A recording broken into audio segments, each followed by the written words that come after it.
नमस्कार,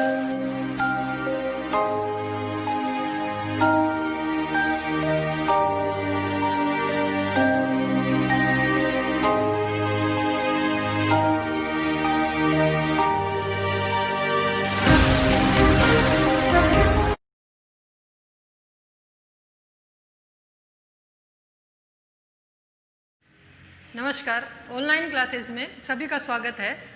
पहले जो वीडियो बनाए उसमें अपन ने खिलजी वंश के बारे में पढ़ा। आगे हम आज तुगलक वंश के बारे में पढ़ेंगे, क्योंकि हम सल्तनत काल पढ़ रहे हैं और सल्तनत काल में 5 वंशों ने शासन किया। पहला गुलाम वंश, दूसरा खिलजी वंश, तीसरा तुगलक वंश, चौथा सैयद वंश और 5वां था लोधी वंश। आज हम तुगलक वंश के बारे में पढ़ेंगे। सबको ध्यान में है, अपन ने जब खिलजी वंश पढ़ा तो खिलजी वंश का जो अंतिम शासक था वह था मुबारक शाह। मुबारक शाह को मारकर खुशवंत शाह या खुसरो जो कि गद्दी पर बैठा, और उस समय जब खुसरो गद्दी पर बैठा तो गयासुद्दीन तुगलक जो था वह सेना में सेना नायक था, और सेना नायक होने के कारण से उसको ये पसंद नहीं आया और उसने उसका विरोध किया। और गयासुद्दीन जो था गाजी मलिक के नाम से, उसका जो बचपन का नाम था गाजी मलिक, गाजी मलिक ने खुसरो को पद से हटाया, यानी कि गाजी मलिक ने खुसरो की हत्या करके दिल्ली सल्तनत पर आसीन हुआ। गयासुद्दीन जब गद्दी पर बैठा उस समय उसको बहुत सारे विद्रोह का सामना करना पड़ा। गाजी मलिक था, उसने गयासुद्दीन तुगलक के नाम से सल्तनत पर शासन में आसीन हुआ, और उसका जो शासनकाल था वो 1320 से लेकर 1325 तक रहा। गयासुद्दीन तुगलक जब गद्दी पर बैठा तो उसे बहुत सारे विद्रोह का सामना करना पड़ा, जिसमें पहला विद्रोह था वारंगल का। पहला विद्रोह था वारंगल, वारंगल का विद्रोह। वारंगल जो वर्तमान में तेलंगाना राज्य है, वर्तमान में तेलंगाना, उस समय तेलंगाना राज्य जो वर्तमान में है उस समय वारंगल के नाम से जाना जाता था। वारंगल का जो राजा था वह था प्रताप रुद्रदेव। प्रताप रुद्रदेव, इसने गयासुद्दीन तुगलक के विरुद्ध विद्रोह कर दिया और अपने आप को स्वतंत्र घोषित कर लिया। गयासुद्दीन तुगलक ने इसको रोकने के लिए, इस विद्रोह को दबाने के लिए 1321 में अपना जो पुत्र था जूना खां उसको भेजा, लेकिन 1321 में जूना खां सफल नहीं हुआ, और उसके बाद में 1323 में पुनः इसने इसके विद्रोह को दबाने के लिए जूना खां को भेजा। इस समय जूना खां सफल हुआ और वारंगल पर विजय प्राप्त की। इसके बाद में जो दूसरा विजय, जो वारंगल के विजय के बाद में जो दूसरा विद्रोह हुआ वह था जाजनगर। दूसरा जो विद्रोह था वो कहाँ का था? जाजनगर का। जाजनगर जो वर्तमान में उड़ीसा राज्य है, जो वर्तमान में उड़ीसा राज्य है, उसको उस समय जाजनगर के नाम से जाना जाता था। तो जाजनगर का विद्रोह रोकने के लिए भी गयासुद्दीन तुगलक ने अपने पुत्र जूना खां को भेजा, और यहाँ पर भी जूना खां ने सफलता प्राप्त की। इसी दौरान जब जूना खां वारंगल का विद्रोह कर रहा था, उस समय गयासुद्दीन तुगलक को मंगोलों से सामना हुआ। मंगोलों को दबाया, और भारत आने पर भारत में इनको घुसने नहीं दिया मंगोलों को। ये मंगोल जब आक्रमण किए तब 1324 में किया, और जूना खां उस समय वारंगल का विद्रोह दबाने में मशगूल था, और गयासुद्दीन तुगलक ने मंगोलों को रोकने में सफलता हासिल की और मंगोलों को भारत में घुसने नहीं दिया। जूना खां ने जाजनगर पर विजय प्राप्त की। इसके बाद में जो गयासुद्दीन तुगलक था उसका अंतिम अभियान था वो बंगाल के विरुद्ध था, क्योंकि बंगाल का जो शासक था उसने अपने आप को स्वतंत्र घोषित कर लिया। इसका जो अंतिम अभियान था वह था बंगाल के विरुद्ध। बंगाल के विरुद्ध। अब बंगाल के विरुद्ध इसने अभियान किया और बंगाल से लौटते समय इन्होंने बहुत सारे धन संपदा लाए और दिल्ली सल्तनत में उस धन संपदा को शामिल किया। अब यहाँ पर इसका जो अंतिम विद्रोह था इसको उसने दबाया और यहाँ सफलता हासिल की। जब गयासुद्दीन तुगलक दिल्ली पहुंचा तो उसके पुत्र जूना खां ने एक समारोह का आयोजन किया। समारोह किसके उपलक्ष्य में था? बंगाल विजय के उपलक्ष्य में था। जूना खान ने एक लकड़ी का महल बनवाया और इसी लकड़ी के महल की एक लकड़ी के गिरने से या इसके महल के गिरने से गयासुद्दीन तुगलक है उसकी मृत्यु हो जाती है 1325 में। अब विद्वानों में इसमें मतभेद है। कई विद्वान ये कहते हैं कि जूना खान ने एक साजिश के तहत गयासुद्दीन तुगलक को मारा। कई ये कहते हैं कि ये एक आकस्मिक घटना थी जिसके कारण से गयासुद्दीन तुगलक है वह मारा गया। 1325 में गयासुद्दीन तुगलक की मृत्यु हो जाने के बाद में सल्तनत की जो गद्दी है उस पर जो जूना खां है वह बैठता है। 1325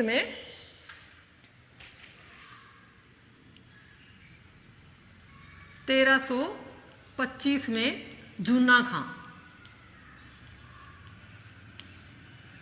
जूना खां गद्दी पर बैठता है। ये इसी नाम से नहीं, यह है मोहम्मद तुगलक के नाम से गद्दी पर आसीन होता है। ये एक महत्वाकांक्षी शासक था और इसने 26 वर्ष तक शासन किया। इसको ये कहा जाता है कि ये विद्वानों में मूर्ख शासक था। कहने का तात्पर्य यह है कि ये जब गद्दी पर बैठा तो इस गद्दी पर बैठने वाले सभी शासकों में ये सबसे ज़्यादा क्या था? शिक्षित था। इसके कारण से इसको विद्वान कहा गया है। लेकिन इसने बहुत सारी योजनाएं बनाई, इन योजनाओं को इसने लागू किया, लेकिन योजनाएं जो थी वो बहुत अच्छी थी, लेकिन लागू करने का जो तरीका था वह सही नहीं होने के कारण से इसको मूर्ख सुल्तान या पागल सुल्तान के नाम से भी जाना जाता है, या अंतर विरोधों का विस्मयकारी मिश्रण भी कहा जाता है। रक्त का प्यासा आदि संज्ञाओं से इस शासक को जाना जाता है। इस शासक ने यानी कि मोहम्मद तुगलक ने 5 योजनाएं, इसकी जो प्रसिद्ध है वह यह है। पहली इसकी है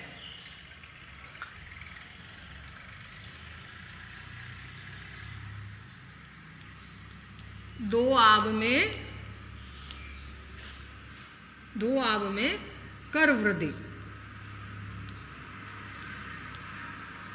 इसने क्या किया? जब ये गद्दी पर बैठा तो जो अलाउद्दीन खिलजी था उसने क्या किया? अमीरों से उनकी जो जागीरें थी या जो जमीन थी उसको उसने वापस ले लिया। लेकिन जैसे ही मोहम्मद बिन तुगलक गद्दी पर बैठता है या गयासुद्दीन तुगलक है वो गद्दी पर बैठता है तो उसने क्या किया? अमीरों को उसकी ज़मीनें लौटा दी। मोहम्मद तुगलक ने अमीरों को उनकी ज़मीनें लौटा दी। अब राजस्व में वृद्धि करने के लिए उसने क्या प्रयास किया? दोआब यानी कि जो 2 नदियों के बीच की जो भूमि होती है उन क्षेत्रों में इन्होंने क्या किया, क्योंकि वहाँ पर उपज अच्छी थी तो इन्होंने क्या किया कि ऐसी योजनाएं बनाई कि दोआब में जहाँ अच्छी फसल होती है वहाँ से कर में वृद्धि कर दी और वहाँ से कर वृद्धि के लिए प्रयास किया। लेकिन जब इन्होंने कर वृद्धि की उसी समय संयोगवश ऐसा हुआ कि वहाँ पर अकाल पड़ गया, अनावृष्टि के कारण से अकाल पड़ गया। लेकिन इसके जो कर्मचारी थे उन्होंने क्या किया? भारी मात्रा में यानी कि बहुत शक्ति के साथ जो कर वृद्धि की उसको वसूला, जिससे किसानों में आक्रोश व्याप्त हो गया। इसके कारण से ये जो दोआब में कर वृद्धि थी वो ज़्यादा सफल नहीं रही और इसको किसानों का विद्रोह का सामना करना पड़ा। फिर इसने दूसरे जो योजनाएं बनाई वो ये थी कि इसने अपनी राजधानी परिवर्तन की। राजधानी परिवर्तन करने का इसने क्या किया? देवगिरी, दिल्ली से देवगिरी को अपनी राजधानी बनाया, देवगिरी को अपनी राजधानी बनाया। देवगिरी जो थी वो कहाँ थी? वर्तमान में महाराष्ट्र जो राज्य है वहाँ पर स्थिति। इसने ये योजना इसलिए बनाई कि ये देवगिरी, और इसका नाम क्या रखा? दौलताबाद। दौलताबाद। अब इसने क्या किया? देवगिरी को अपनी राजधानी बनाया। कारण ये था कि यह उत्तरी भारत के जितने भी जो मजबूत जो थे सामंत थे, वहाँ से दौलताबाद लगभग 700 मील की दूरी पर स्थित था। 700 मील की दूरी पर स्थित था, यानी कि ये इसको केंद्र में राजधानी बनाना चाहता था, और केंद्र में बनाकर ये जितने भी जो उत्तरी भारत के बड़े राज्य थे या इसके जो शासन के अंतर्गत आते थे, उन पर ये निगाह रखना चाहता था और अपने कंट्रोल में रखना चाहता, जिसके कारण से इसने देवगिरी को राजधानी बनाया। लेकिन इसने क्या किया? एक फरमान जारी किया और ये कहा कि सभी जनता को एक साथ दिल्ली छोड़कर दौलताबाद जाना होगा। तो जनता ने क्या किया? इसके फरमान के साथ ही दौलताबाद रवाना हो गए। लेकिन इसने दौलताबाद में ऐसी कोई व्यवस्था नहीं की जिसके कारण से जनता वहां पर सुखी रह सके, यानी कि इसने दौलताबाद का विकास नहीं किया और बिना विकास किए ही इसने उसको राजधानी बना दी, जिसके कारण से जाते समय बहुत सारी जनता अव्यवस्था के कारण से, भूख प्यास से या रास्ते में सही मार्ग नहीं होने के कारण से आधी जनता जाते वक्त खत्म हो गई। जब जनता वहां देवगिरी पहुंची तो वहां पर किसी तरह का विकास नहीं था और जनता वहां पर आराम से नहीं रह सकती थी। तो फिर इसने वापस क्या किया? दौलताबाद से दिल्ली को अपनी राजधानी ट्रांसफर किया और वहां से जो जनता बची हुई थी वो वापस आते वक्त रास्ते में खत्म हो गई। इस कारण से ये योजना भी इसकी सफल नहीं हुई। तीसरी इसने क्या किया? सांकेतिक मुद्रा का चलन प्रारंभ किया। तीसरी जो योजना थी इसकी वो थी सांकेतिक मुद्रा का प्रचलन। सांकेतिक मुद्रा का प्रचलन, सांकेतिक मुद्रा का चलाना। इसने क्या किया? उस समय इसकी स्थिति इन दो योजनाओं के कारण से काफी खराब हो चुकी थी, जिसके कारण से राजस्व में काफी कमी आ गई थी, यानी कि इसका खजाना खाली हो चुका था। इसको संतुलन करने के लिए जो मोहम्मद बिन तुगलक था उसने क्या किया? सांकेतिक मुद्रा का प्रचलन किया। यानी कि उसने ये कहा कि उस समय सोने का सिक्का चलता था, उसने ये कहा कि अब सोने के सिक्के की जगह तांबे या कांसे का जो सिक्का है वह चलेगा, उसकी कीमत उसी के बराबर होगी। लेकिन लोगों ने क्या किया? इसने क्या किया कि जो टकसाल थी उस पर नियंत्रण स्थापित नहीं किया, और नियंत्रण नहीं स्थापित करने के कारण से इसने जो जनता थी उसने क्या किया? बहुत सारी मुद्रा गलत तरीके से बना ली।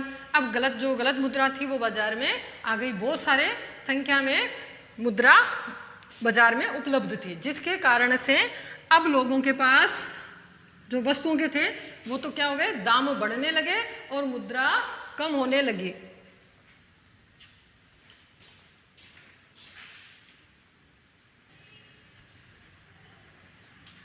सांकेतिक मुद्रा का प्रचलन, है ना।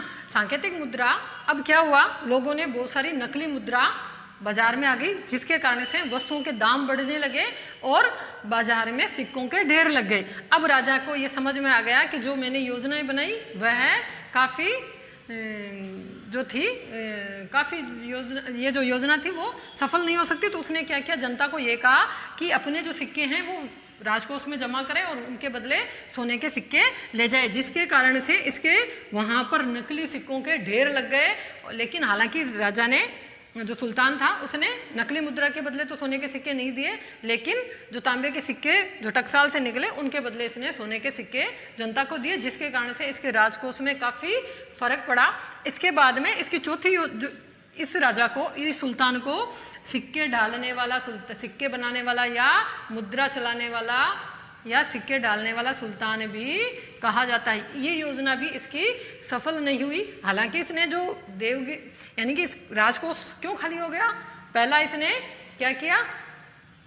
दुआ में कर वृद्धि की, जिसके कारण ये योजना भी सफल नहीं हुई और राजकोष खाली हो गया। दूसरा, इसने कृषि विभाग में सुधार करने के लिए एक विभाग का गठन किया, जिस पर भी इसने काफ़ी पैसा खर्च किया, जिसके कारण से इसका राजकोष खाली हो गया। तीसरा, देवगिरी की जो राजधानी बनाई 2 बार बदलनी पड़ी, जिसके कारण से भी काफ़ी धन व्यय हो गया, जिसके कारण से इसके जो राजकोष है वो खाली होता चला गया। चौथी योजना इसने बनाई खुरासान पर विजय, खुरासान पर विजय। अब खुरासान क्या था? खुरासान इराक और ईरान, यानी कि यह बाहर भी पूरे एशिया पर अपना शासन स्थापित करना चाहता था और ईरान और खुरासान पर विजय प्राप्त करना चाहता था। तो इसने इसके लिए एक बड़ी सेना का गठन किया। लगभग 3,88,000 जो सैनिक थे उनका गठन किया और उनको वर्ष भर वेतन दिया ताकि ये खुरासान पर विजय प्राप्त कर सके।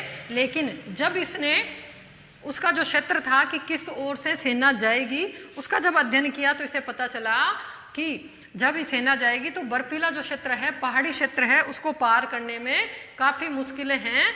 तो जिसके कारण से इसे अपनी योजनाओं को स्थगित करना पड़ा और काफ़ी खर्च व्यय हो गया। यानी कि साल भर के लिए सैनिकों को रखा, उनको वेतन दिया और संगठन करने में काफ़ी शक्ति लगाई, लेकिन यह उस योजना को लागू नहीं कर सका और विजय प्राप्त नहीं कर सका। इसके कारण से ये योजना भी सुल्तान की सफल नहीं हो सकी।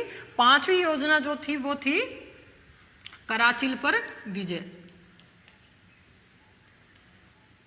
कराचिल पर विजय।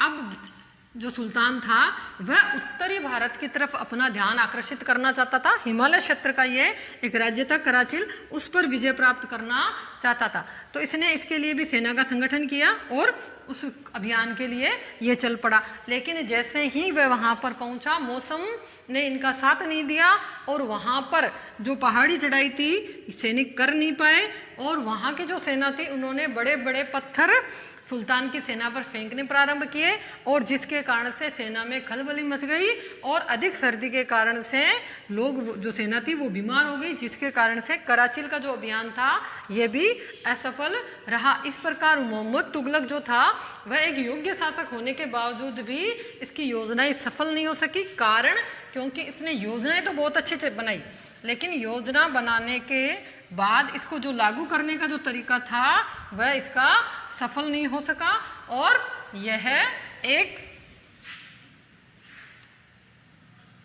रक्त का प्यासा नाम से शासक जाना गया या पागल सुल्तान के नाम से इसे जाना जाता है। इसके बाद में जो 51 तक इसने शासन किया, उसके बाद में जो फिरोज तुगलक था, इसका चचेरा भाई था, वह गद्दी पर बैठा और उसने शासन किया। इसके बारे में हम अगले वीडियो में पढ़ेंगे।